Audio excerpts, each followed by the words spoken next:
Bonjour, ici François Tadei des Productions 640KB. Bienvenue à cette autre édition de Micro.info. Cette semaine, pour l'édition du 17 février 2003, il sera question au cours du segment technique des technologies USB 2.0 versus FireWire, des logiciels pour enfants, de l'évolution dans le monde de l'informatique. Mais on va commencer à l'instant avec Christian Paquet, avec qui il sera question de logiciels graphiques. Si vous vous intéressez moindrement à la modélisation et à l'animation 3D, que vous avez œuvré dans ce domaine au cours des dernières années, sans doute, vous avez touché à des logiciels comme Infinity ou Red Dream Studio. Ces logiciels ont disparu et sont remplacés maintenant par Carrara Studio version 2. On en parle avec Christian Paquet. Bonjour Christian. Bonjour François. Alors, c'est la compagnie Eovia qui avait racheté ces logiciels-là. Ils ont été fusionnés en Carrara Studio version 1. On a maintenant la version 2. C'est vraiment un logiciel là, mature déjà. Oh, oui, effectivement. On ajoute une qualité de rendu exceptionnelle, la meilleure sur le marché, et toutes sortes de systèmes, par exemple le système de colonne vertébrale à des modèles pour l'animation, détection des collisions, des lois de la physique qui sont appliquées sur des modèles. C'est vraiment un logiciel très, très haut de gamme. Bien sûr, parce que c'est un logiciel modélisation, animation, bon, toutes sortes de parties. On va commencer peut-être avec le modeleur de ce logiciel-là. On remarque que l'interface là n'est pas du tout austère. Hein. C'est vraiment quelque chose de très esthétique. Au début, tu as peut-être un peu éloigné. Tu disais, bon, c'est un petit peu joujou. Oui, les premières fois que j'ai vu Carrara, au départ, je trouvais que c'est une interface qui ressemblait beaucoup à Bryce et à Poser, qui sont, à mes yeux, des logiciels un peu plus pour s'amuser, peut-être un peu moins sérieux, quoique ça a changé un peu.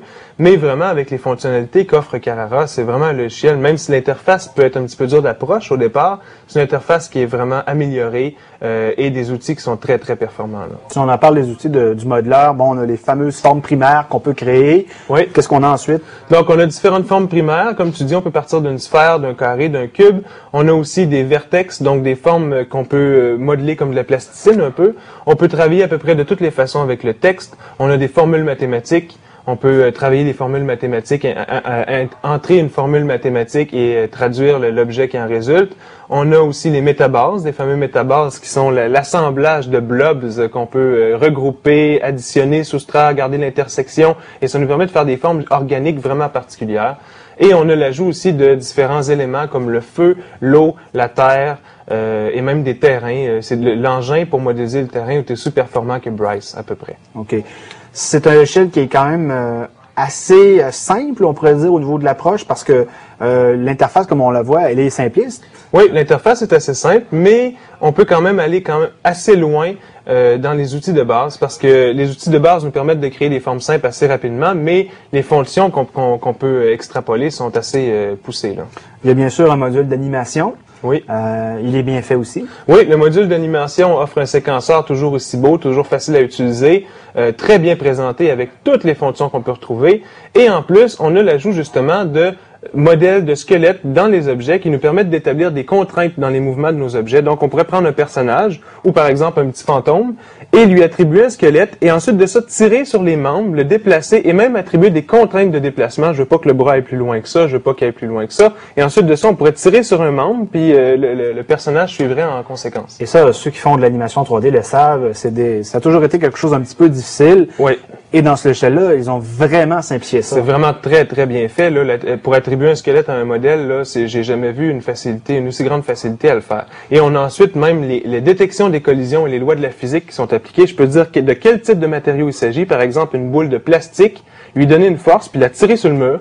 Puis Carrara va s'occuper de calculer le rebond avec l'angle d'incidence puis l'angle de rebond. Okay. Évidemment, créer des objets sans appliquer des textures, ben ça crée des objets un petit peu flats. Effectivement. Alors, comment fonctionne la création de textures et l'application de textures? Au niveau des textures, ça va très très loin, François. On a des textures, une quantité phénoménale de textures qui sont fournies avec le logiciel. On a une édition extensive des textures. On peut pousser au maximum à peu près toutes les fonctionnalités, les surfaces, tant qu'on veut. Et on a une grande quantité de textures procédurales. Ça veut dire des textures calculées mathématiquement. Donc des bois, des marbres et des choses vraiment exceptionnelles. Là. OK. Une fois qu'on a créé notre scène ou même notre animation, vient le temps de faire un rendu. Et parlons-en là, le module de rendu, il est très performant. Oui, dans les types de rendus qu'on connaît dans les logiciels 3D, on a les rendus Phong Shading, donc le rendu Phong qui est un rendu de base. On a un rendu plus évolué qui est le Ray Tracing. Et on a eu dans les années 92 à peu près Strata, la compagnie Strata qui a poussé le type de rendu Radiosity, qui est un rendu qui tenait compte de la proximité des objets. Par exemple, si j'ai une boule bleue avec une boule rouge, en Ray Tracing, la boule bleue n'aura pas d'incidence sur la couleur de la boule rouge. Mais en Radiosity, l'impact d'une couleur sur un autre objet est calculé. Ben avec Carrara, on a quelque chose de plus poussé que ça, qui s'appelle le photon mapping, et qui va calculer tous les effets de la lumière subtile qu'on peut avoir par réflexion de la lumière. Donc, des objets vont être éclairés derrière, et ça donne un rendu absolument exceptionnel. Là, c'est d'une qualité de loin supérieure au Ray Tracing. Et c'est quand même rapide aussi, là, comme rendu, c'est surprenant. Très, très, très rapide. La manipulation en temps réel se fait extrêmement rapide avec OpenGL et en Mac OS X aussi, c'est très rapide. Souvent, quand on utilise ces genres de logiciels-là et qu'on débute, c'est intéressant d'avoir des objets, des modèles, qu'on appelle des clip art. Ouais. Est-ce qu'on en a beaucoup avec ce logiciel-là? Il y en a une quantité phénoménale, des centaines qui sont fournis avec Carrara et des modèles qui sont quand même très bien faits, très intéressants pour commencer. Évidemment, un expert modeleur va trouver ces modèles-là simplistes, mais il y en a une quantité industrielle. Donc, pour partir le travail, c'est vraiment très, très bien. Okay, bien sûr, on peut servir du logiciel pour se partir un portfolio 3D, pour travailler peut-être même dans différentes industries d'animation, jeux, tout ça. Oui. Mais aujourd'hui, la mode, c'est le web, et on veut mettre tout sur Internet. Alors, quels sont les outils fournis pour mettre ça sur Internet? En fait, Carrara importe et exporte une multitude de types de fichiers. Tout ce qui s'appelle image, que ça provienne du PC ou du Mac, ça s'importe dans Carrara. Et l'exportation 3D est très complète aussi. On peut exporter en DXF, en objet, en toutes sortes de formats, Maya. Mais une chose aussi qui est intéressante, c'est l'arrivée d'un plugin, d'un ajout à Carrara, qui est Vector Style, qui est un plugin, un logiciel qui permet à Carrara de sauvegarder en format vectoriel Flash ou Illustrator. Donc, je pourrais générer une animation complète ou une image fixe et exporter le résultat en Flash, ce qui est l'équivalent un peu de Swift 3D sur PC. Il n'existait rien sur Mac qui faisait ça. Donc, on peut exporter en vectoriel et avoir une animation qui est complètement générée en vectoriel et prête à intégrer dans Flash directement de Carrara.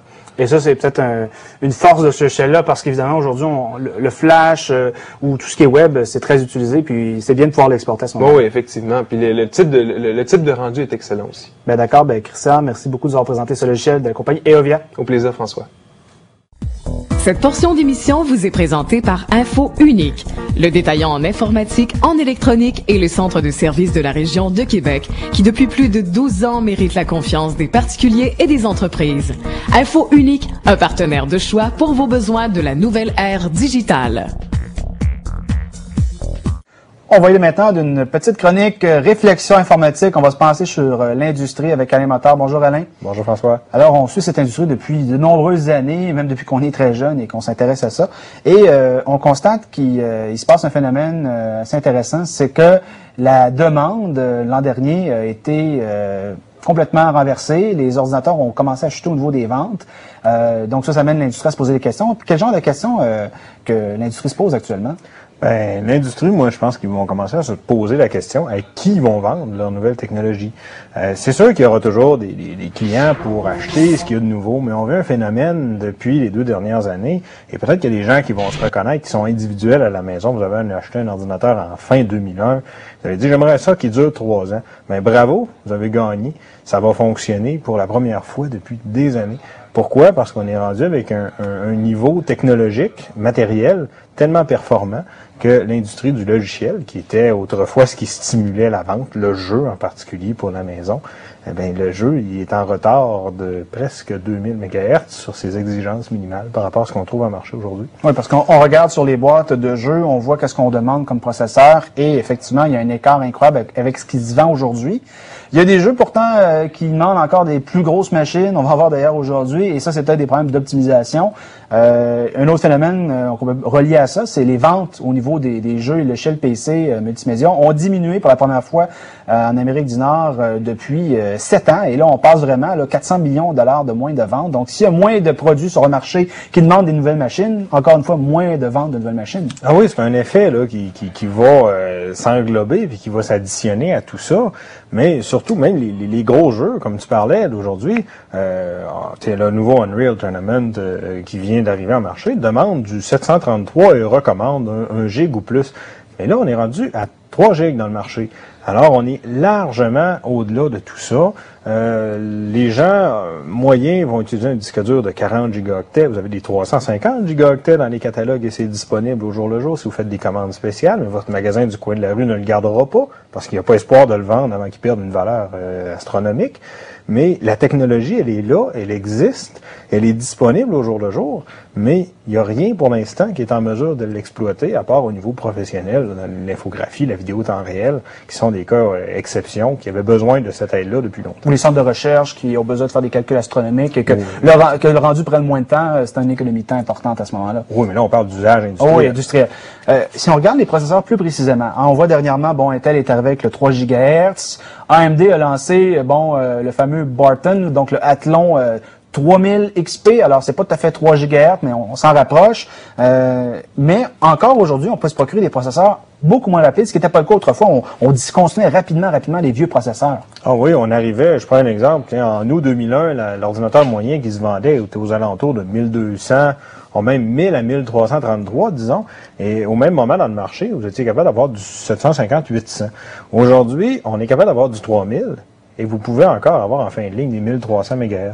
Mais ce 1300 MHz-là, quelqu'un qui fait de l'Internet, un petit peu de courrier électronique, qui ne joue pas, c'est un ordinateur convenable. Alors, ce que ça permet pour l'individu à la maison, c'est de s'acheter un ordinateur d'extrêmement bonne qualité, d'aller rehausser le niveau de qualité de ses pièces plutôt que d'acheter de l'économique, mais d'avoir un appareil qui va revenir dans un budget très, très réduit. Oui, parce qu'on le voit peut-être dans les magasins, les ordinateurs neufs qui sont vendus aujourd'hui, c'est pas nécessairement des nouveaux ordinateurs pour remplacer un ordinateur qui est rendu désuet, c'est des fois pour remplacer un ordinateur qui a été acheté avec des pièces économiques et, je sais pas, le bloc d'alimentation, par exemple, qu'on néglige souvent, a sauté, ça fait sauter l'ordinateur, donc il faut racheter un nouvel ordinateur à ce moment-là. Ouais, ben c'est un effet d'échelle dans le cas du bloc d'alimentation, mais des fois c'est de la malchance aussi. Ça peut être une très bonne pièce aussi, vous avez été malchanceux malgré tout. Il y a un ventilateur qui s'est arrêté ou qui a ralenti, on l'a négligé, on a occasionné du dommage qu'on va renouveler, mais ça, c'est plus de la rénovation. Mais j'en reviens à la personne qui a acheté disons à Noël 2001, qui s'est acheté un 1400 MHz. Aujourd'hui, si vous voulez jouer à tous les jeux qu'il y a à jour, vous faites un investissement d'une centaine de dollars, une nouvelle carte graphique, peut-être un petit peu de mémoire, 65-70 $ pour ajouter 256 MB de mémoire. On va faire fonctionner tout ce qui va s'en venir et probablement même d'ici Noël prochain. Fait que, je me demande à quelque part où est-ce qu'on va arrêter par rapport au logiciel, parce qu'il y a des nouvelles annonces qui s'en viennent là. La concurrence entre les deux compagnies de processeurs qui sont AMD et Intel semble stimuler des chiffres astronomiques, mais au devant du marché. Alors qu'autrefois, on faisait de l'argent avec le produit en cours pour payer la recherche du suivant, mais là, le suivant sort très, très rapidement par rapport à ce qu'on a vu dans les dernières années. Donc, si on est un consommateur et qu'on regarde tout ça, toutes les réclames passées dans les journaux avec des ordinateurs de plus en plus puissants, il faut se dire que la puissance, on n'en a pas tant besoin que ça. À la maison, non. À la maison, on a besoin d'un équilibre. Avoir un ordinateur de 3 GHz, mais mettre 64 MB de mémoire dedans, vous ne pourrez pas plus jouer. Ça va pas, c'est un déséquilibre important et ça ne convient pas nécessairement. Vaut mieux avoir un peu de tout et être en mesure de faire ce qu'on veut, avoir une optimisation générale. Ça fonctionne. Et puis, moi, je regarde la tendance de marché et ce qui devient intéressant à voir des petits produits, par exemple des 1700 qui seraient en marché et qui vous reviennent pas trop cher, on risque de voir apparaître des deuxième, troisième ordinateurs dans les maisons pour avoir des petits réseaux et commencer à jouer localement. Ça peut être intéressant aussi. Et ce qui va aussi peut-être stimuler encore les ventes cette année, peut-être ce sont les portables, les tablettes PC, donc tout ce qui est portable, parce que là, les gens veulent avoir autre chose qu'une boîte beige finalement. Oui, et souhaitons voir ces nouveaux besoins-là arriver, parce que pour l'instant, je pense qu'il y a des marchands qui commencent à trouver le temps un peu plus long. D'accord, merci Alain. Plaisir.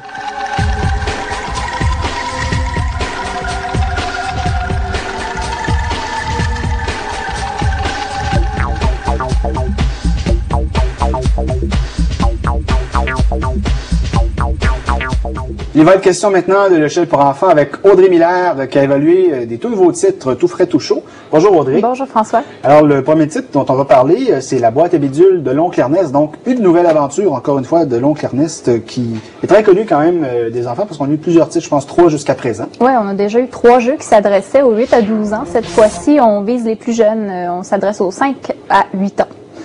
Et l'oncle Ernest est toujours présent avec ses inventions farfelues, ces environnements un petit peu déconnectés. Alors, c'est toujours le cas ici? Oui, c'est toujours sous le signe du voyage, de l'aventure. Donc, dans cet environnement-là, en fait, on est dans une boîte à bidules. C'est tous des petits mécanismes qui ont été inventés par l'oncle Ernest.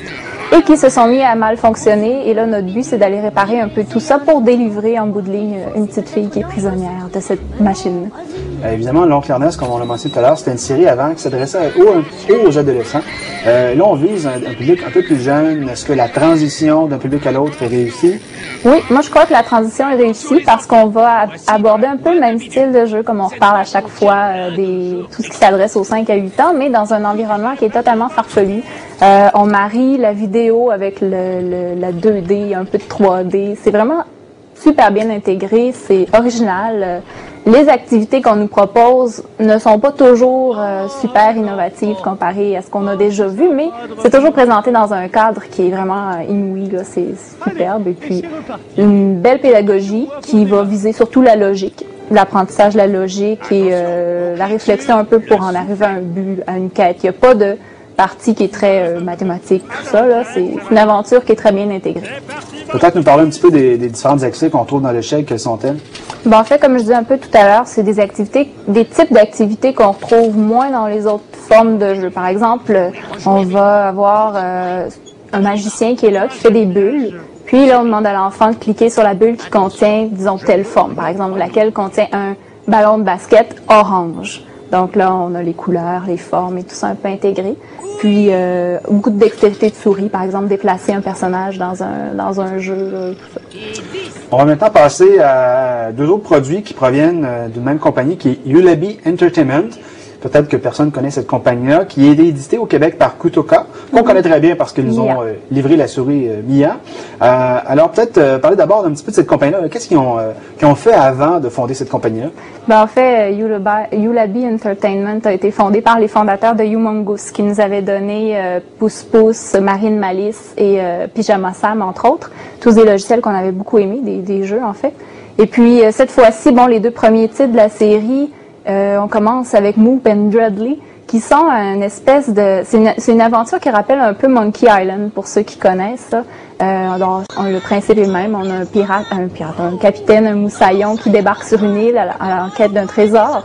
Et puis, ils ont une espèce d'aventure là avec des objets à trouver. Par exemple, tu arrives devant un pont qui est défait, donc il faut que tu trouves les cordes, il faut que tu refasses un peu tout ça. Et je trouve que c'est un drôle de mélange entre Monkey Island, mais aussi les aventures de Batman à la télévision. Spécial, je t'explique pourquoi. C'est que c'est divisé en fait en 6 chapitres qui fonctionnent un peu comme une série télévisée. Donc, quand on a terminé le premier chapitre, à la fin, nos deux héros sont toujours dans une situation impossible. Puis on a l'espèce de voix Batman qui dit « Nos deux héros s'en sortiront-ils? C'est à suivre dans le prochain chapitre. » Et quand on recommence, on a un résumé de l'aventure et puis on reprend. Donc, c'est très axé sur la télévision et tout ça dans un jeu multimédia. On parle que c'est un logiciel pour les 5 à 8 ans et ce qui semble intéressant, c'est que le logiciel est bilingue. Donc, peut-être pour les plus vieux, ça va être intéressant d'apprendre l'anglais en même temps avec ce logiciel-là. C'est ça, parce qu'à la base, c'est pas un logiciel éducatif, c'est surtout une aventure ludique. Donc, on mise beaucoup sur le fait qu'on peut jouer soit en anglais, soit en français et qu'on peut même faire afficher des titres en anglais, des sous-titres en fait, en anglais ou en français ou pas du tout, donc au choix. Pour les plus jeunes, on a Holo et la tomate géante. Holo qui est un personnage tout à fait minimaliste. Une boule bleue. Une boule bleue. C'est pour les 3 à 6 ans. Ça semble fait tout en plasticine. C'est très joli là, comme look. Quel type de produit est-ce? Ça, c'est un produit qui me rappelle beaucoup Pouce Pouce dans le temps. Alors, on a une aventure qu'on a des gens à aider, des personnages à aider à travers une quête et tout ça. Et ça ressemble un peu le principe à Moop and Dreadly qu'on a vu un peu avant, mais en plus enrichi encore. C'est pour les plus jeunes. Donc, dans chacune des scènes, on peut cliquer un peu partout et là, on découvre des petites animations à vocation éducative. Par exemple, on va trouver dans une scène des fleurs. Si on clique dessus, ils vont nous dire, par exemple, bleu. Si on clique sur une fleur bleue, donc on peut reconnaître les couleurs. Si on clique sur un arbre, on va avoir 2 groupes de coccinelles, par exemple, qui descendent. Et là, on nous demande quel est le groupe qui contient le moins d'insectes parmi les deux. Donc, c'est pour les 3 à 6 ans, si je me trompe pas. Donc, c'est des petites activités simples qui enrichissent un peu l'aventure et qui donnent une bonne durée là, de jeu. C'est vraiment, personnellement, dans les 3 qu'on a vus aujourd'hui, c'est mon préféré à cause de ça. Alors, c'est des produits qui sont tout à fait disponibles maintenant grâce à Kutoka justement parce que c'était des produits qui ne l'étaient pas ici, là, qui ont été traduits. Et c'est une bonne chose parce qu'on sent que c'est une nouvelle collection et que cette compagnie va être très productive dans ce domaine-là parce que les séries Pouce Pouce et Marine Malice ont connu un énorme succès, ont été très populaires. Alors, sont dans la bonne voie ici. Là. Absolument. Les qualités de production sont irréprochables dans les deux produits. Tout à fait. Avant de se quitter, j'ai cru remarquer sur la pochette du CD-ROM qu'on retrouvait le mot Disney. Est-ce qu'ils sont associés d'une quelconque manière à Ulaby ou Kutoka même? Ouais, ben Ulaby et Disney sont très reliés aux États-Unis. Entre autres, Disney distribue leurs produits et au même titre que Kutoka le fait au Canada. D'accord, ben ça c'est sûrement un signe du succès de cette compagnie-là. Espérons-le. Merci Audrey. De rien, François. On est de retour avec Maxime Plante qui a amené toutes sortes de gadgets compatibles USB 2.0. On va parler de cette norme-là avec lui. Bonjour Maxime. Salut François. Alors, la norme USB nous a facilité la vie, surtout récemment, parce qu'elle a évolué beaucoup. Elle est maintenant très simple d'utilisation. Parlons-en là, de cette norme qui a évolué. Oui, ben le USB, premièrement, c'est ce qu'on utilise pour connecter clavier, souris, joystick à notre ordinateur sans trop se casser la tête. Avant, quand on avait des périphériques qui se connectaient par différents ports, il fallait configurer ces ports-là. Maintenant, avec le USB, tout ce qu'on a à faire, c'est brancher le périphérique et il s'installe et il fonctionne tout seul. La norme a évolué d'un point de vue technologique. On est passé de la norme 1 à 1.1 à 2.0. Si on parle du dernier pas qui a été fait en 2000, qui maintenant se concrétise, c'est 2.0, qu'est-ce qu'il y en est? Ben, la norme 2.0, c'est que contrairement à la norme 1.1, elle nous donne un taux de transfert de 480 mégabits par seconde, contrairement à ce qu'on avait avant avec la 1.1 à 12 mégabits. Donc, c'est beaucoup plus de bande passante. C'est certain que pour des périphériques comme le clavier, la souris, c'est pas ce qui change grand-chose, mais pour des disques durs, des appareils photo numériques, des caméras et des appareils qui sont intensifs en demande de bande passante, comme les tuners TV par exemple, ça augmente la performance de ces appareils-là et ça rend leur utilisation possible avec d'autres composantes. Par exemple, si on avait en 1.1 une webcam et qu'on activait son scanner, à ce moment-là, le port USB 1.1, le 12 mégabits, devenait saturé. On ne pouvait pas tout utiliser ça en même temps. Avec le 2.2, étant donné qu'on a 480 mégabits de bande passante, on peut le faire. OK. Évidemment, il y a une norme concurrentielle au USB 2.0, c'est le FireWire, qu'on appelle IEE 1394 de son petit nom. Ça a été adopté ça, pour toutes sortes de technologies, mais par rapport au USB 2.0, là, qui a quand même eu une certaine augmentation de vitesse, est-ce que c'est comparable maintenant? Ben oui, c'est une norme qui est comparable, mais quand même, une annule pas l'autre. Le USB 2.0 et le FireWire, ce sont des normes qui peuvent vivre ensemble sur un ordinateur. Le USB 2.0, ça reste comme le USB 1.1, c'est davantage pour connecter des périphériques qui ne sont pas intensifs en bande passante. Même si on retrouve des disques durs et des graveurs de disques optiques en USB 2.0, c'est pas une norme qui est vraiment optimisée pour le transfert intensif de données. Par exemple, un disque dur, on va avoir des performances beaucoup meilleur avec le FireWire qu'avec le USB 2.0, même si le FireWire n'est qu'à 400 mégabits, donc 80 mégabits de moins, théoriquement, que le USB 2.0. OK. Là, évidemment, si on a acheté un ordinateur récemment, il a déjà des ports USB 2.0, peut-être même des ports FireWire, donc on est bien équipé. Mais ça, on a acheté un ordinateur il y a peut-être 1 an, 2 ans, on n'a peut-être pas ces ports-là. Alors, on a des solutions ici, des kits de mise à jour, si on veut. Il y en a des compagnies comme Belkin qui en font. Qu'est-ce que ça comprend, ces kits-là? Premièrement, tu as un kit de Belkin qui est un kit de mise à jour USB 2.0. Premièrement, on a la carte sur laquelle on a 2 connecteurs USB 2.0. Donc, c'est une carte PCI qu'on installe dans notre ordinateur. Et puis, après ça, on peut venir brancher le hub, le concentrateur USB 2.0, sur lequel il y a 4 prises avec une prise d'entrée. Donc, ça nous fait au total 5 prises USB 2.0 qu'on met sur notre ordinateur. C'est un beau produit de Belkin. Toutefois, si on n'a pas absolument besoin d'avoir les 5 prises USB 2.0 et qu'on aimerait ça avoir des connexions FireWire et USB 2.0, il y a ma carte préférée, qui est encore une carte PCI faite par Belkin et qui, elle, comprend 3 ports USB 2.0 et 2 ports FireWire sur la même carte. Donc, quelqu'un qui voudrait faire une mise à jour vers les 2 technologies, c'est très bien. Parce qu'il y a des périphériques aujourd'hui qui viennent avec des ports USB 2.0 ou encore avec des ports FireWire, comme si tu regardes ici, on a un graveur de disque optique et le graveur de disque optique, lui, a d'un côté le port USB 2.0. Donc, comme ça ici, ça c'est le USB 2.0. Et si tu tasses la petite porte ici, tu vois les 2 connecteurs FireWire. Et c'est quoi la différence entre un connecteur USB 2.0 et 2 connecteurs FireWire? Bien, c'est que le FireWire, c'est une technologie où on peut mettre des périphériques en cascade. Donc, on pourrait brancher dans un port FireWire sur l'ordinateur le graveur de disque optique, ressortir ici avec un autre câble et aller à un disque dur, par exemple. Ce qui n'est pas possible de faire avec le USB 2.0 où on a seulement un connecteur. OK. Bon, ici, évidemment, tu as comparé aussi les performances, comme on l'a dit tout à l'heure. Oui. le FireWire est aussi avantageux actuellement pour ces genres de technologies-là. Oui, effectivement. OK. Si on continue avec ce qu'on a sur la table, par exemple, on pourrait arriver ici avec une carte pour un ordinateur portable. On a aussi de Belkin encore, une belle carte pour ordinateur portable avec 2 ports USB 2.0 dessus. Et on a aussi une entrée pour un transformateur d'électricité, donc qui nous permet d'alimenter en électricité nos périphériques USB 2.0 sans que ça vienne de la batterie de l'ordinateur portable. C'est une belle technologie de Belkin, ça fonctionne encore très bien. Et en plus, Belkin nous donne un adaptateur pour l'électricité 220 volts. Donc, c'est une bonne chose que Belkin fait. Ils font des bons petits kits qu'on peut traîner avec soi et avec un ordinateur portable. Je dirais qu'un adaptateur international, c'est nécessaire aujourd'hui pour les gens qui voyagent beaucoup. Et finalement, on a un convertisseur vidéo. C'est un kit qu'ils appellent le DVD Creator. Bon, ça fait pas des DVD, cette chose-là. C'est tout simplement une entrée vidéo pour l'ordinateur. Ceux qui veulent faire de l'acquisition à MPEG-2, on va utiliser ça. On peut évidemment faire de la présentation sur écran ou de l'acquisition pour ensuite le graver sur DVD ou sur VCD si on veut. Mais comme tel, c'est un produit qui offre un bon rapport qualité-prix. On n'a pas c'est pas un tuner TV, c'est simplement une entrée. Donc, on prend une source vidéo, on l'envoie dans notre ordinateur en USB 2.0. C'est peut-être bon de rappeler aux gens que c'est pas parce qu'ils ont qui achètent, mettons, des cartes pour se brancher en USB 2.0 ou en FireWire, que leurs périphériques que vous avez à la maison déjà sont plus performants. Il y en a qui sont prévus, mais pas tous. Oui, ben il y en a qui sont plus performants, mais là, faut faire attention. C'est certain qu'un scanner a de la mécanique à l'intérieur, donc il ira pas nécessairement plus vite. Le transfert de données va être plus rapide, mais ce sera pas très, très significatif. Ce qui va être plus rapide, c'est évidemment les disques durs. Quelqu'un qui aurait un disque dur comme le Firelight de Smart Disk qu'on a ici, c'est très bien, il fonctionne en USB 1.1 ou 2.0. En 2.0, ça va être beaucoup plus rapide.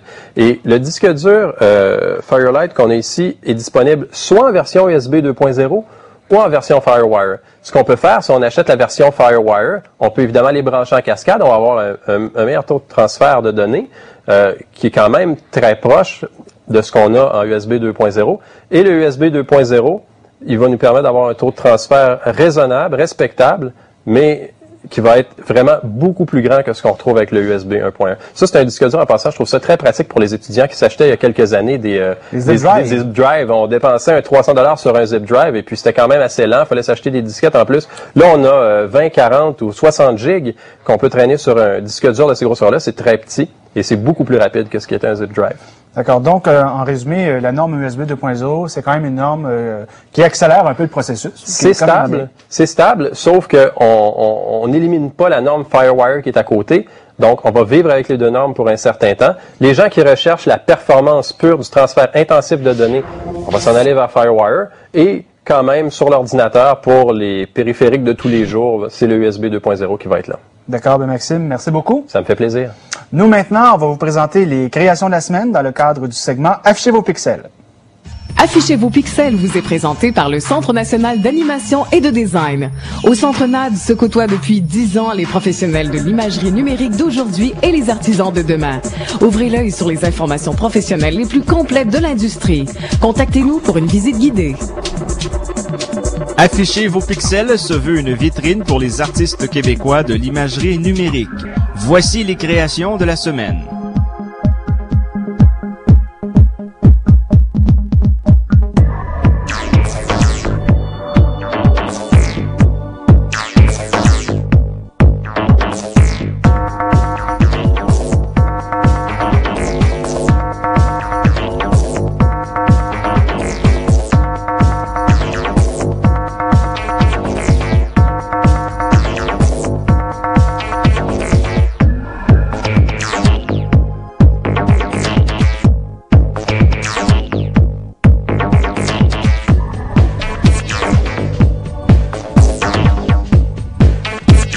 Pour obtenir des informations additionnelles ou soumettre des images, écrivez à l'adresse suivante.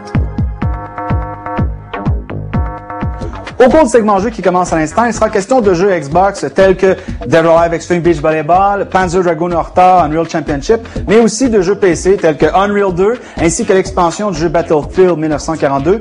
Mais on va commencer tout de suite avec des jeux rétro qui mettent en vedette des héros de votre enfance, si vous avez à peu près mon âge, à savoir Pac-Man et Frogger. Au cœur même de Pac-Land, au centre d'un petit village paisible, pousse un arbre séculaire abritant 5 fruits enchantés. L'aventure commence par une belle nuit propice au sommeil de Pac-Man et ses amis. Les fantômes Inky, Pinky, Clyde et Sue s'introduisent dans le village pour causer quelques méfaits et cueillent sans le vouloir les fruits enchantés, libérant ainsi le vieux démon Spooky. Au gré d'une vingtaine de niveaux plus extravagants les uns que les autres, vous allez de nouveau devoir faire la chasse aux fantômes et ainsi sauver le monde. Pac-Man dispose d'un certain nombre de facultés qui vont de la course au saut en passant par le patin, le snowboard, le roller ou encore la natation. Autant d'aptitudes qui vous seront successivement fort utiles pour surmonter tous les obstacles rencontrés. Les niveaux sont tout aussi variés que réussis graphiquement et le contrôle du personnage est un pur plaisir. Seuls les niveaux sous-marins sont moins intéressants, l'eau étant particulièrement trouble. La gestion de la caméra pose parfois quelques problèmes, elle aurait pu être optimisée davantage. Quelques combats avec des boss de niveau viennent ponctuer agréablement l'aventure. Ces derniers ne sont pas trop difficiles et ne nécessitent qu'un bon sens du timing. Vous pourrez ramasser des jetons cachés dans tous les niveaux et les échanger à la borne d'arcade locale pour pouvoir jouer au Pac-Man original, à Miss Pac-Man, mais également à Pac-Mania et Pac-Attack, des jeux parus au cours des années 80. En bonus, vous trouverez aussi quelques labyrinthes plus classiques conçus à partir de l'engin graphique du jeu.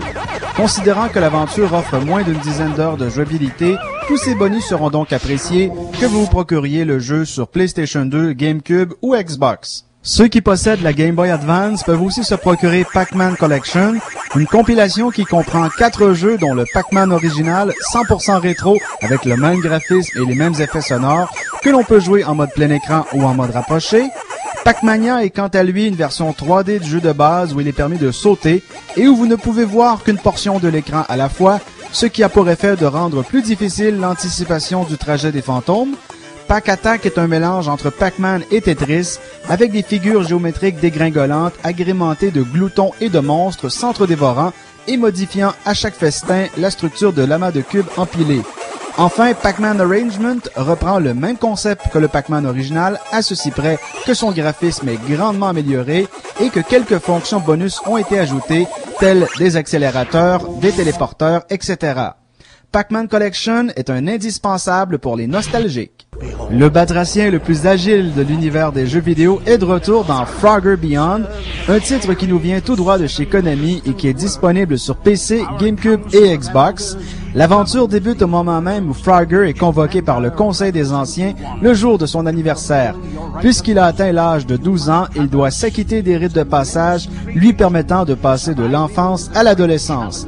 Il devra donc s'aventurer dans des niveaux hostiles tout en esquivant les nombreux dangers qui se mettront en travers de sa route. Chacun des 8 anciens ouvrira à Frogger un portail vers un monde étranger, subdivisé en 4 niveaux, le dernier étant toujours celui où il doit affronter un ennemi plus féroce ou plus astucieux. Les contrôles du jeu rappellent étrangement ceux du tout premier jeu de la série. Oubliez les contrôles analogiques de votre manette de jeu, Frogger ne se déplace que dans une des 4 directions en effectuant un bond long ou court. Il peut aussi pivoter sur lui-même, effectuer un saut vertical haut ou encore attraper un item avec sa langue. Il en résulte une jouabilité très précise où chaque mouvement est important, le moindre faux pas vous fera perdre une vie. La caméra étant statique et parfois mal placée, cela ne fait qu'ajouter à la frustration. Les niveaux étant parfois très difficiles, Frogger peut faire heureusement l'acquisition de 3 gadgets utiles, lui permettant pour une brève période de temps d'accélérer ses mouvements, d'avaler tous ses ennemis ou encore d'être invisible. Frogger Beyond repose sur des graphismes corrects et une trame sonore décente, rien de spectaculaire donc. Le louer en premier lieu est certes une bonne idée, même si vous êtes des fans de la série. Ceux qui possèdent la Game Boy Advance peuvent également se procurer la deuxième aventure de Frogger, intitulée The Lost Wand. Frogger se réveille un beau matin pour se rendre compte que rien ne va plus dans le marécage des Lucioles, tout est sans dessus-dessous. Un magicien nommé Hocus lui apparaît et lui explique que la pierre magique de la puissante baguette d'éternité a été brisée en 5 fragments, chacun d'entre eux étant désormais gardé sur une île différente par les créatures qui les ont créés. Tout comme dans Frogger Beyond, vous devrez guider cette chère grenouille à travers une quinzaine de niveaux qui nécessiteront une bonne dose de dextérité et de réflexion. Le niveau de difficulté du jeu est toutefois moins élevé, ce qui le rend moins frustrant, mais plus court également. 3 mini-jeux pouvant se jouer en mode multijoueur ajoutent toutefois à la valeur de rejouabilité du jeu. Cette portion d'émission vous est présentée grâce à la collaboration de Dream City, le centre multimédia. Salle de jeu en réseau, simulateur de course, Internet haute vitesse, le tout dans une ambiance du tonnerre. Maintenant, 2 centres pour faire éclater vos sens à Sainte-Foy et à Beauport. Dream City, mon monde. On poursuit avec Frédéric Dubois qui a regardé pour nous des jeux PC et moi-même, je vais faire mes commentaires sur un jeu PC qui est paru aussi récemment. Bonjour Frédéric. Bonjour François. Alors le premier jeu dont on va parler, eh bien les deux en réalité, c'est des jeux issus de la série Unreal. Oui. Le premier c'est Unreal 2 The Awakening. Donc ça c'est un jeu vraiment très attendu. Oui. Est-ce qu'il livre la marchandise? Je dirais pas tout à fait. Unreal 2 en fait, c'est évidemment la suite du premier titre qui est paru en 98. En fait, l'histoire n'a pas vraiment de lien. Donc, si vous n'avez pas joué à Unreal, ne vous inquiétez pas, vous ne serez pas complètement déboussolé si vous essayez Unreal 2. C'est complètement des personnages différents. Une histoire qui se reprend dans le même contexte, donc avec les mêmes races, mais c'est vraiment différent. On incarne John Dalton, qui est un marshal de l'espace. En fait, c'est comme un policier. Il se promène dans l'espace. Il a été banni des Marines et il veut redevenir un Marines finalement. Donc, il accepte les missions à gauche et à droite pour finalement regagner le respect et essayer d'être réintégré. Donc, ça l'amènera à découvrir des artefacts mystérieux qui sont très dangereux évidemment et qui vont nous mener à sauver le monde. En fait, vous allez devoir résoudre plusieurs énigmes et des choses comme ça. Ce qui est particulier, c'est que bon, le jeu ne vient pas avec des grosses cinématiques. C'est vraiment un jeu qui utilise le moteur du jeu pour faire les cinématiques et il y a un centre et c'est le vaisseau Atlantis dans lequel on est. Parlez-nous un petit peu de ce vaisseau-là. En fait, ce vaisseau-là va nous servir à avoir un briefing. Donc, on va rencontrer Ada, qui est la chef d'émission, en fait, qui va pouvoir nous donner les détails sur le terrain qu'on va avoir à explorer, quels sont les objectifs de la mission, pourquoi nous devons effectuer ça. On a aussi Isaac, qui est le spécialiste des armes, qui lui va prendre les armes qu'on trouve dans les missions, il va les modifier, les rendre plus puissantes pour la mission suivante. Donc, il va nous donner les détails aussi, les modifications qu'il fait. Dans le pilote aussi, qui est Neban, qui est un petit robot qui ressemble un peu à C3PO. Il est très distrayant, mais bon, il fait pas grand-chose d'intéressant. Donc, ça va être vraiment notre centre d'attraction. On va pouvoir se déplacer dans l'univers et parcourir les différentes missions qui sont très, très variées. En fait, les décors sont vraiment différents. Vous allez parcourir les déserts, la jungle, des bases militaires, évidemment. Donc, ça, c'est un point fort du jeu, c'est qu'on est tout le temps dans un environnement qui est différent d'une mission à l'autre. Et puis, on revient toujours au vaisseau Atlantis. Oui, tout à fait. Donc, les relations qu'on a avec les différents individus sont importantes. Exact. Au fil du temps, étant donné qu'on n'a pas de base, en fait, on connaît pas l'histoire qui est venue avant Unreal. On apprend à connaître les personnages au fil du temps dans le vaisseau avec les échanges qu'on va avoir. D'ailleurs, Ada, on va avoir des communications radio avec elle sur l'émission. Donc, des fois, les objectifs vont changer selon ce qui va se passer. Et on peut jaser, en fait, avec elle. On parle d'une mission comme telle, bon, qui se déroule dans différents environnements, comme on vient de le mentionner. Oui. La grande force du jeu, ce sont les graphiques, bien sûr. C'est le point majeur, la pierre angulaire d'Unreal 2. Ça fonctionne avec le nouvel engin d'Unreal qui a été utilisé aussi dans Unreal Tournament 2003. Il est plus fin, plus raffiné un peu. Évidemment, on a eu plus de temps pour le développer que le jeu qui est paru en septembre. Cependant, les armes sont peut-être un petit peu moins bien modélisées qu'on pourrait s'en attendre. Donc, il y a beaucoup d'éléments qui sont vraiment impressionnants. Entre autres, les décors de l'extérieur, les jungles, les forêts, toutes les arbres sont très, très bien modélisés. Évidemment, on va avoir besoin d'une machine en conséquence. C'est beaucoup plus lourd qu'Unreal Tournament 2003. Donc, ça demande aussi les dernières technologies, les GeForce 4, les Radeon 8005 au moins pour pouvoir supporter le pixel shader. Les dernières technologies pour pouvoir vraiment avoir un environnement qui est très beau. Évidemment, une machine de guerre, comme on dit. Donc, pour aller à la guerre, ça ne prend une machine de guerre. Exact. C'est un jeu solo. Faut le dire tout de suite, il n'y a pas de mode multijoueur. C'est une aventure qu'on la vit. Il y a une douzaine de missions qui prennent environ 1 heure chacune. Après ça, c'est très court pour un jeu solo. Donc, on n'a pas d'autres options. On espérait peut-être avoir un mode coop, donc pouvoir jouer à 2 ou 3 peut-être et faire l'histoire, en fait. Un peu comme dans Halo qu'on avait sur Xbox, malheureusement non. C'est uniquement solo. Donc, après, vous avez terminé le jeu. Il n'y a plus vraiment intérêt à y revenir et rejouer dans d'autres modes de difficulté. D'ailleurs, la difficulté n'est pas tellement énorme. Là, on peut le mettre à difficile, puis vous allez voir, là, c'est quand même, ça devient plus difficile, mais faut vraiment commencer à ce niveau-là quasiment parce que sinon, ça en est ridicule. Les jeux solo de ce type-là ont tous été comparés dans le passé à Half-Life, qui est la référence en la matière, qui était très originale, l'ambiance d'horreur était très bien rendue ici. Dans ce jeu-là, on peut dire peut-être que les missions sont pas innovatrices, mais le seul côté peut-être intéressant qu'on peut y retrouver, c'est les missions défensives qu'on ne retrouvait peut-être pas avant. Tout à fait. C'est assez récent. On a vu des éléments qui ont été repris un peu dans d'autres first-person shooter. Mais cette fois, c'est qu'on a des missions qu'on doit protéger les vaisseaux, mais on a des éléments pour ce faire. Donc, on a des tourettes défensives qui vont tirer des missiles automatiquement. Donc, il va détecter les ennemis et qui vont immédiatement les bombarder. On a aussi des barrières de protection magnétiques. Donc, on peut les placer, les disposer de la manière qu'on veut pour protéger une zone bien particulière de la partie. Donc, si par exemple, on doit empêcher l'ennemi de se rendre à un point X, donc c'est important de bien placer ces barrières pour les repousser, évidemment. Mais malheureusement, on ne peut pas tirer à travers ces barrières-là, donc on ne pourra pas éliminer non plus les ennemis pour placer nos tourettes en conséquence. Donc, c'est un petit jeu de casse-tête, mais c'est très simple. La plupart des missions, d'ailleurs, ne vous offrent pas de gros casse-tête. Vous ne courrez pas d'un bord à l'autre pour chercher, par exemple, une clé. C'est vraiment très simple. On active les boutons. C'est un petit peu décevant. Si c'est pas Half-Life qui était beaucoup plus complexe, beaucoup plus évolué.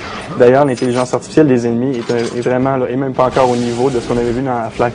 Donc, les ennemis se cachent. On a la bonne vieille technique du zigzag. Ils essaient d'éviter les balles, mais sans plus. Ils vont essayer seulement de vous tirer. Ou encore des éléments scriptés, peut-être, qui vont vous paraître impressionnants à la première vue, mais vous vous rendez compte que les ennemis font toujours la même chose. Comme les boss de niveau, par exemple, qu'on va peut-être rencontrer. Donc ça, c'est aussi un élément qu'on a repris un peu des vieux jeux qu'on avait perdu au fil du temps. Donc on a quelquefois une grosse araignée qu'on doit devoir combattre. Peut-être un peu moins bien modélisé, c'est curieux parce qu'on aurait cru qu'on aurait mis l'emphase là-dessus. Malheureusement, les boss de niveau sont pas tout à fait aussi raffinés que le reste du jeu. Un petit peu avant les fêtes est paru Unreal Championship sur la Xbox Live. On va en parler un petit peu parce qu'on n'avait pas eu le temps de le faire à l'émission encore. On avait été trop préoccupés par d'autres jeux avant les fêtes.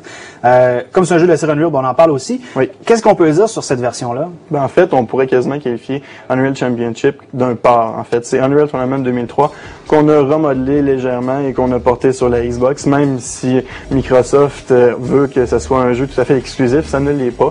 Vraiment, ceux qui ont joué à Unreal Tournament 2003 vont se reconnaître immédiatement. Même si les armes ont changé un peu d'apparence, ils ont les mêmes effets. Donc, le Flak Cannon va avoir le même impact que ce qu'on avait retrouvé sur PC. Même chose pour toutes les armes, en fait. Ils ont juste simplement changé d'allure. Au niveau des tableaux, on en a un peu moins, mais on en a qui sont différents, donc qui sont exclusifs sur le Unreal Championship. Mais certains sont tout à fait identiques. Vous allez trouver les mêmes éléments au même endroit. Et ça, c'est peut-être un petit problème parce que certains tableaux dans Unreal Tournament 2003 avaient été faits pour des grandes communautés de joueurs. Donc, une trentaine de joueurs, par exemple, des énormes cartes. Et là, on les a. Et sur Xbox Live, on doit le mentionner. C'est 16 joueurs maximum. Donc, certains, en plus, 16 joueurs, c'est lourd. Quelquefois, ça lag. Donc, les serveurs, souvent, vont diminuer le nombre maximum de joueurs jusqu'à 8 quasiment. Et donc, les grands terrains, on va se perdre. Des fois, c'est long de rencontrer les gens. Évidemment, c'est quand même dynamique comme jeu. Mais bon, c'est un petit défaut qu'on peut lui reprocher. Quand ça vient avec trop de joueurs, ça lag, puis c'est vraiment un désavantage parce que les niveaux souvent sont grands. On a le même mode de jeu, donc c'est plus aussi amusant les uns que les autres, parce que bon, c'est sûr que Deathmatch, Team Deathmatch, double domination, mais les plus intéressants, c'est toujours la capture du drapeau et le nouveau Bombing Run, qui est très populaire, qui est vraiment un niveau qui avait été innovant sur PC, qui maintenant on nous le ramène encore dans Unreal Championship, et à ce moment-là, c'est vraiment intéressant. Mais Unreal Championship en tant que tel, c'est vraiment un jeu pour Xbox Live. Si vous n'avez pas Xbox Live, vous avez un intérêt. Exact. En mode solo, vous pouvez jouer. Les bots sont quand même très intéressants. Donc, vous allez pouvoir jouer contre l'ordinateur. Ça va être très bien, même avec un niveau de difficulté très acceptable. Cependant, évidemment, ça a une limite de durée de vie. Peut-être que vous allez vous tenir beaucoup plus rapidement que si, par exemple, vous allez jouer sur Xbox Live avec vos amis, avec la voix. Donc, à ce moment-là, c'est vraiment un jeu qui était pour lancer Xbox Live. Et vraiment, il fait un bon travail tout de même si on peut lui reprocher en fait les mêmes défauts qu'Unreal Tournament 2003 avait sur PC. C'est un bon jeu. C'est quand même unique sur le service Xbox Live. À ce moment-là, c'est très intéressant. D'accord. Ben, merci beaucoup, Frédéric. Ça fait plaisir, François. J'en profite pour mentionner que Unreal Tournament 2003 qui est paru aussi à l'automne, vous pouvez télécharger sur Internet 6 nouvelles cartes et des nouvelles armes, donc c'est tout à fait gratuit. Et ça, c'est peut-être une habitude que devrait suivre une compagnie comme Electronic Arts qui nous offre des expansions pour ces jeux populaires. On en a eu 4-5 pour The Sims, on en a eu pour Medal of Honor dernièrement, et on en a une maintenant qui vient de paraître pour Battlefield 1942, qui avait été un de mes jeux préférés cet automne sur PC. Et l'expansion s'appelle The Road to Rome. Donc, c'est une expansion qui met en scène la campagne italienne. Et évidemment, j'ai été très sensible à cette campagne-là. Je n'ai pas reconnu les endroits parce qu'évidemment, ça se passait autour de la Deuxième Guerre mondiale. Mais ce que je peux vous dire, c'est qu'on retrouve entre autres quelques nouveautés. On parle de 8 véhicules. Bon, véhicules ici, c'est le sens large parce que bien sûr, on a des gros tanks comme le Sturmgott, je prononce pas correctement allemand, mais c'est un énorme tank. On a aussi le M3 Grant américain qui est un petit tank médium. Mon préféré, c'est peut-être le M11 39 Caro Armato, qui est un tank italien avec 2 tourelles. Donc, on peut avoir 2 personnes qui sont entièrement protégées dans les tourelles. Les canons, ils peuvent tirer un peu partout. On a aussi des véhicules blindés comme le M3 GMC allemand, qui lui a une particularité, c'est que les personnes qui se mettent sur le dessus pour tirer à côté, ils sont protégés par un blindage qui est quand même intéressant. Avant, on avait un véhicule de déplacement et la personne se faisait tirer instantanément. On a aussi des canons stationnaires, donc c'est plus ou moins des véhicules. On a par exemple le AT Gun PAC 75 ou la AT Gun 27 PDR qui sont très pratiques parce qu'évidemment, ce qui est de nouveau, surtout dans ce jeu-là, ce sont les environnements dans lesquels on va évoluer. Ils ont mis beaucoup de tourelles, de fusils et toutes sortes d'accessoires. Il y a 2 avions de plus. On a le bombardier médium, le BF-110 allemand. On a l'avion bimoteur Mosquito britannique. Les ingénieurs sont aussi mieux armés parce qu'ils sont équipés de baïonnettes avec leurs fusils, donc ils peuvent se défendre. En tout, on retrouve 6 nouvelles cartes. Et si je vous en parle brièvement, je peux peut-être commencer avec la carte Anzio, qui est une ville portuaire à 50 km au sud de Rome. Elle est protégée par une rivière et un terrain accidenté. Les Alliés arrivent par le port et l'axe par l'encampement. On a 4 ponts, et ça, c'est ce qui est intéressant, parce que les déplacements sont risqués. Et ça, c'est la grosse force de l'expansion, c'est que ce soit en véhicule ou à pied, il va y avoir des endroits inaccessibles et on va devoir débarquer et se combattre, parce que des fois, quand on était un soldat contre un tank, ça allait un petit peu mal. C'est une carte très intéressante. Ensuite, on a Salerno, qui est une ville au sud de Naples, dans le golfe de Salerne. C'est une colline qu'il faut contrôler. Les forces partent de chaque coin et disposent d'avions, donc on a des beaux duels en perspective dans les airs. On a Monte Cassino, qui est une carte aussi qui est intéressante parce qu'elle se passe la nuit. Alors, c'est l'axe qui défend une formidable forteresse qui est en réalité un monastère situé au-dessus d'une montagne à proximité de Rome. Il y a beaucoup de tourelles, beaucoup de tanks. C'est très difficile pour les Français d'aller attaquer cette place forte-là. Les Alliés doivent vraiment le contrôler 5 points pour gagner. Alors, c'est très difficile. On a Monte Santa Croce, où on a 2 camps ennemis qui sont vraiment extrêmement près au départ. Ils doivent longer une rivière, donc on a vraiment des tirs lobés pendant plusieurs minutes de chaque côté pour évidemment combattre. Et les 2 doivent atteindre une montagne où ils ont 7 points de contrôle à contrôler. C'est assez délirant comme cas. On a enfin l'opération Baytown, qui, elle, eh bien, c'est une campagne qui se déroule en Sicile.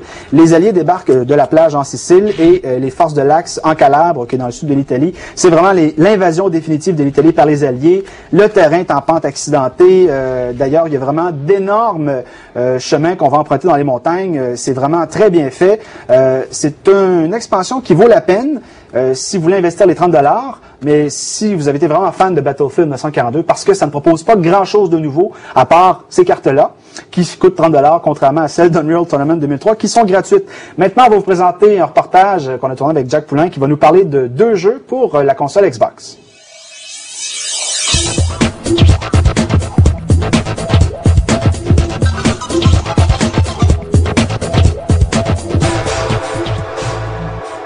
Bonjour Jack. Bonjour François. Nous allons essayer d'oublier notre hiver, nos tempêtes et notre blizzard pour nous plonger dans un jeu qui met en scène une île paradisiaque, des belles filles et du volleyball de plage. Oui, François, le jeu s'appelle Dead or Alive Extreme Beach Volleyball. C'est fait par l'équipe de la compagnie Tecmo. Et c'est un jeu assez spécial parce que ça comporte plein de genres de jeux en même temps. En fait, c'est une simulation de volleyball. Une simulation, c'est assez arcade aussi, mais le volleyball est quand même assez réaliste. Et on doit gérer aussi toutes les relations entre les différentes filles qui sont sur l'île. Parce que, justement, pour pouvoir avoir une partenaire qui va vouloir jouer avec nous autres, ben, c'est sûr et certain qu'il faut devenir son ami. Donc, il faut pouvoir lui donner les bons cadeaux, etc. Alors, c'est assez approfondi à ce niveau-là. Puis, il y a un casino aussi sur l'île. Alors, il faut gagner de l'argent pour pouvoir acheter des cadeaux, etc., etc. Donc, ça remplit plusieurs genres en même temps. Justement, quelles sont les prémices du jeu?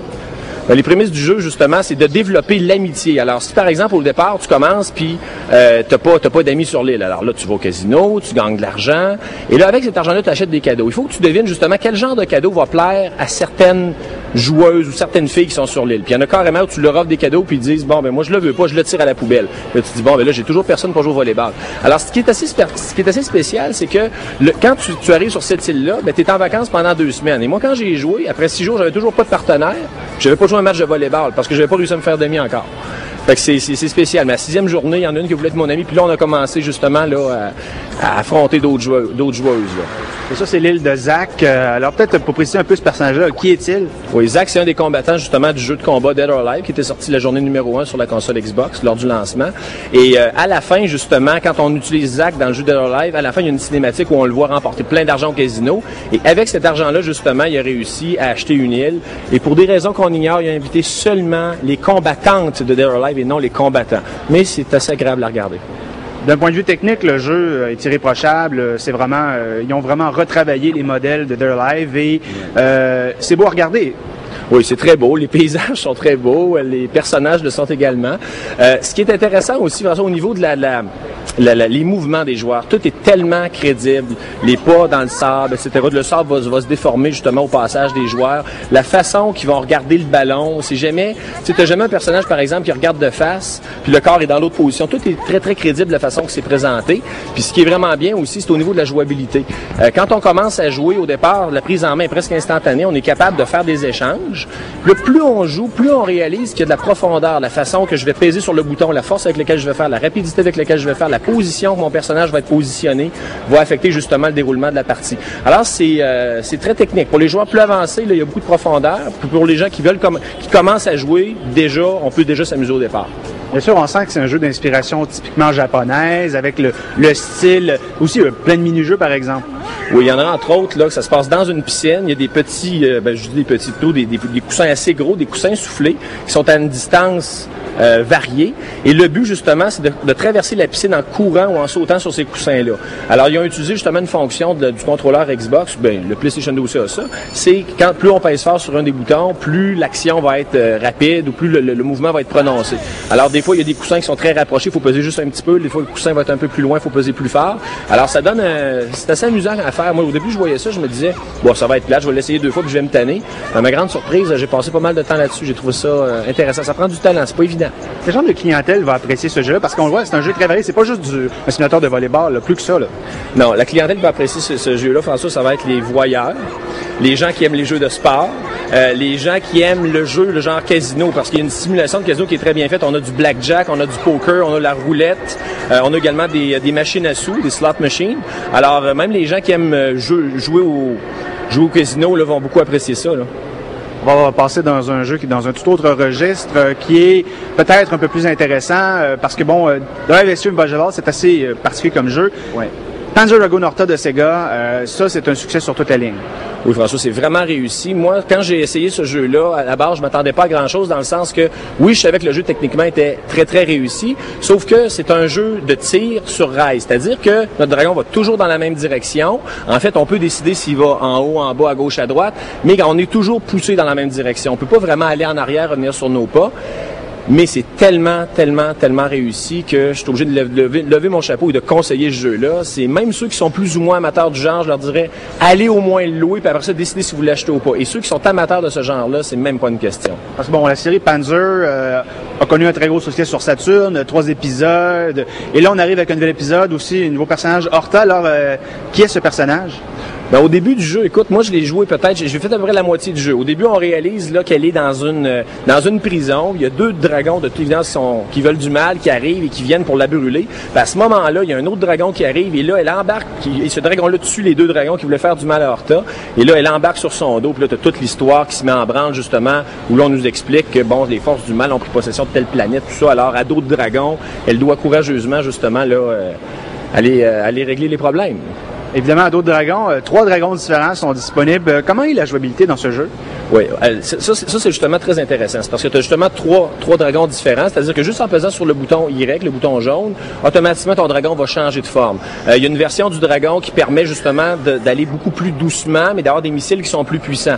Sauf que si tu fais face à un ennemi qui tire vraiment, qui a des tirs très très rapprochés sur toi, qui tire vraiment souvent, et là tu dois éviter rapidement ces tirs, c'est un dragon que tu dois pas choisir. Alors là, rapidement tu changes. Là tu vas avoir un dragon qui va se bouger beaucoup plus rapidement, mais qui n'aura pas des missiles aussi puissants. Donc par rapport à ça, c'est une bonne stratégie. Et ce qui est surtout très intéressant, c'est que peu importe le dragon que tu vas utiliser, quand tu l'utilises, si tu performes bien avec, parce que tu dois tuer le plus d'ennemis possible pour pouvoir augmenter tes capacités, un peu comme dans un jeu de rôle. En fait, il y a des éléments de jeu de rôle, et là, tu vas pogner des différents levels, level 1, level 2, level 3. Alors, si quelqu'un utilise seulement les 2 premières fonctions de son dragon, jamais la 3e, mais au moment où tu vas avoir besoin de la 3e fonction, tu vas peut-être être level 1, alors que tu aurais besoin d'être level 2 ou 3. Alors, il faut penser à ça. Il y a de la stratégie, c'est bien fait. À ce moment-là, il faut essayer peut-être d'autres missions, puis bâtir une réputation, un niveau surtout. Au niveau de la visée, parce qu'évidemment, c'est Horta là, qui tire avec toutes sortes d'armes, comment ça se fonctionne? Oui, ben on a un parfait contrôle. On peut tirer partout autour du dragon. C'est pas seulement un jeu comme Defender, par exemple, où on tire seulement en avant du vaisseau. Là, vraiment, avec les gâchettes, en pesant sur les gâchettes, on va faire tourner la caméra autour du dragon. Et en tout temps, on a une vision de 360 degrés. On peut regarder devant, on peut regarder derrière, sur les côtés. Et avec l'aide d'un radar, on voit toujours la position des ennemis. Donc, au niveau de la jouabilité, François, c'est pas compliqué, c'est la perfection. C'est vraiment, vraiment bien fait. Puis ce que j'ai trouvé intéressant, puis au départ, ça m'agaçait. Je me disais, bon, on est toujours poussé dans la même direction. On n'a pas un grand contrôle sur le dragon.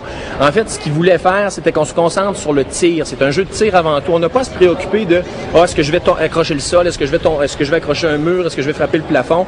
L'ordinateur contrôle pour nous justement les mouvements du dragon. On a quand même une certaine latitude là. On peut, parce qu'il y a des fois où on doit passer dans des endroits assez restreints, il faut vraiment bien le placer. Mais la plupart du temps là, on se préoccupe sur le tir. Et c'est ça qui est le fun. Et on a un beau bonus qui est inclus avec le jeu, parce que ça, c'est une mode, hein. On inclut des bonus intéressants au lieu des petits gadgets ridicules. Qu'est-ce qu'on inclut dans Panzer Dragoon Horta? Il y a plusieurs choses, mais entre autres, pour les nostalgiques qui ont inclus la version originale qui était sortie sur Saturn là, de Panzer Dragoon, en version vraiment là, comme à l'époque. Il n'y a aucune amélioration graphique, là, mais de toute façon, les nostalgiques ne veulent pas qu'il y ait d'autres changements. Là, ils veulent que ça reste tel quel. Donc ça, c'est un jeu, un vrai must. Alors, merci Jack de nous avoir présenté. Merci François. Nous vous invitons maintenant à visiter le site web de micro.info où vous trouverez toutes nos émissions en format Real Video, des liens et des compléments concernant celles-ci, des articles de fond, un forum de discussion et un service d'annonce classé. Le site web de Micro-Info est hébergé grâce à la collaboration de Cybercat, une équipe d'ingénieurs œuvrant depuis plus de 5 ans dans le développement d'applications web et Palm OS pour les entreprises, et de Linux Québec Technologies, une firme avant-gardiste qui œuvre dans le domaine de la réseautique. Voilà, c'est ainsi que se termine cette autre émission de Micro.info. J'espère qu'elle vous a plu. Nous allons nous laisser sur les images, non pas d'un jeu cette semaine, mais du banc d'essai 3D Mark 2003 qui vient tout juste de paraître. Alors, admirez ces images. Bonne semaine à tous.